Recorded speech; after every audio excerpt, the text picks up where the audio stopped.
Being that I have a background in humanities as well as Christian theology, I find this to be one of my favorite selections of discussion and investigation, which is the topic of Christianity.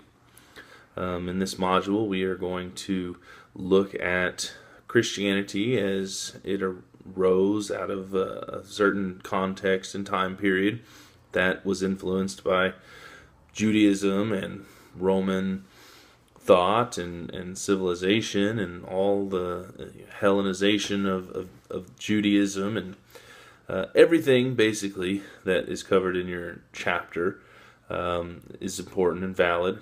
But we're going to go a little bit beyond the text some in this module.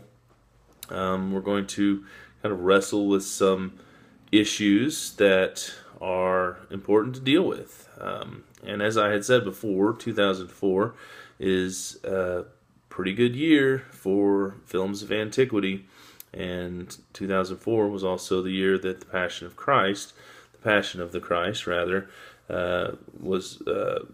came out. Mel Gibson, the director.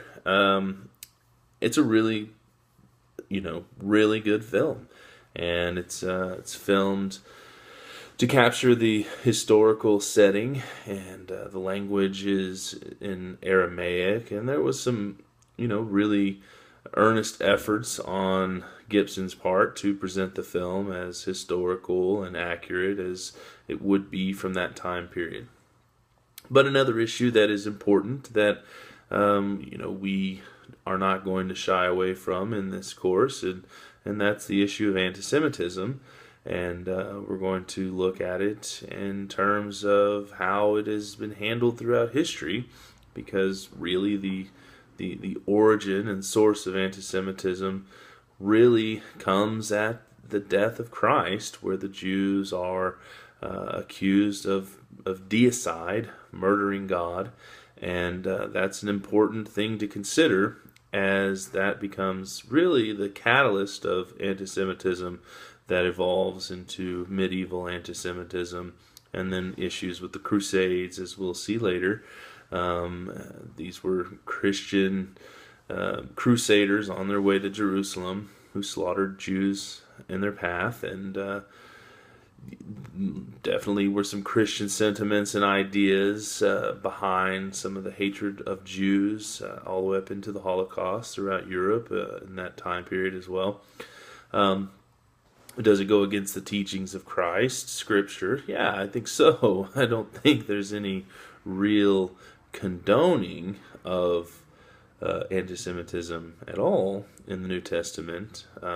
We could go into that into quite a bit of depth if it was needed, and probably will a little bit later on when we talk about the subject.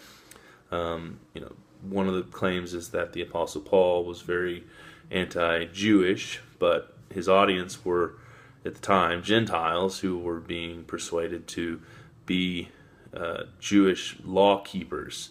And he took an issue with that, for he saw the gospel to be a freedom from the law, not to recruit Jewish proselytes to be Jews, but to even share the Jewish message of the messianic hope of Christ with the Gentile world. But anyway, so these issues, they come up and throughout the historical discussion of the topic, especially concerning the crucifixion. So not only will we look at the film, The Passion of the Christ, which you're watching this, don't approach this as a religious or non-religious person. Approach it with a critical eye to look at the film in light of some of the issues at hand. There's an article that's called Christian Anti-Semitism, Past History, Present Challenges, Reflections in Light of Mel Gibson's Passion of the Christ, where a lot of the sort of things that I'm talking about here, you'll see them fleshed out in the argument of the essay and the discussion there.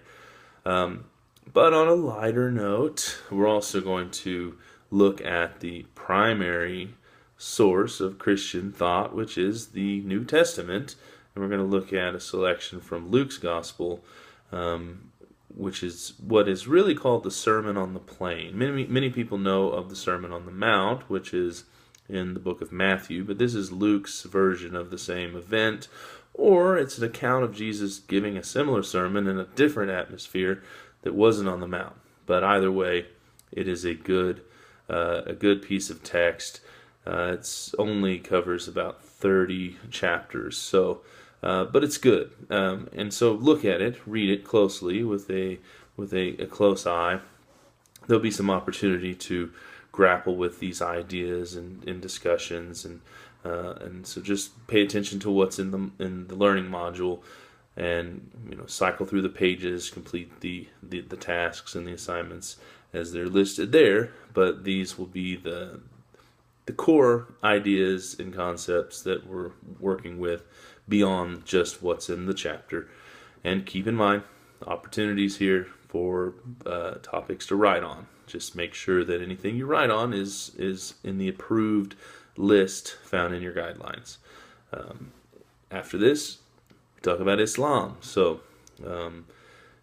prepare your minds to, again, think critically, not as a religious or non-religious person, but we're going to look at the religion of Islam in the similar way we're looking at Christianity, with objectivity as students of the humanities. So